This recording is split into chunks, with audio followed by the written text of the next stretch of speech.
في اجواء الحر دي الواحد محتاج يشرب حاجه كده تكون فريش وساقعه، او طبق حلو يرطب عليه وفي نفس الوقت ما ادفعش كتير. وعشان كده انا جايب لكم مكان فاتح من قريب جدا في مدينه نصر عند كوبري عبد الرازق صنهوري بجنب حديقه الطفل. فتعالوا نشوف الحلو والمشاريب عند رشفه بيقول ايه. الاسعار في العصير عندهم بتبتدي من 15 جنيه وفريش، ففي عظمه. دخلنا على التقيل عنده على طول وعمايل القنبله، تفاح وموز في عصير مانجا وفراوله فريش مع حته كنافه وبسبوسه، وبدل قشطه بولة ايس كريم فانيليا رايقه. شكلها يا جماعه خطير جدا. وكمان لعشاق الكندر رز بلبن غرقان بصوص الكندر وعليه ايس كريم فانيليا، ولا الرز بلبن ونازل عليه المانجا وهي بتدلع كده وبولة ايس كريم وشويه عسل. والعسل ده بقى مهم يا جماعه، ما احنا مش هننسى بتوع الدايت. دي شكلها ليله زرقاء. حقيقي كنت مستمتع جدا، والكواليتي عند رشفه نضيفه، الحاجه طعمها حلو قوي وفريش ومروق على حالي كده في الحر. وعجبني جدا بصراحه القنبله والرز بلبن مانجا خطير.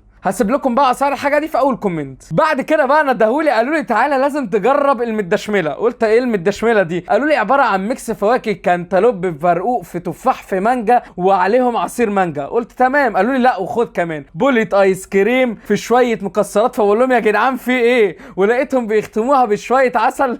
دي كده مش مدشمله، ده طبق ليله الدخله. طبعا ما سكتش، الطبق ده ما عتقتش امه، وبجد فريش وطعمه حلو بشكل مش طبيعي. الفواكه حلوه قوي ومزاج كده مع عصير المانجا، والايس كريم بيرطب عليك مع الحاجه دي مع قرشه المكسرات. لا بجد هطلبها تاني من عندهم. ولا جمال شكل شجره المانجا كده بالعصير بتاعها، وشويه البطيخ اللي عاملين زي الشجر كده عندهم، ولون البطيخ مزاج يا جماعه. انا عايز اوريكم كمان حجم البطيخه اللي بيعملوها، بيقطعوها بجد مش طبيعيه. بسم الله ما شاء الله يا رشفه، ايه ده؟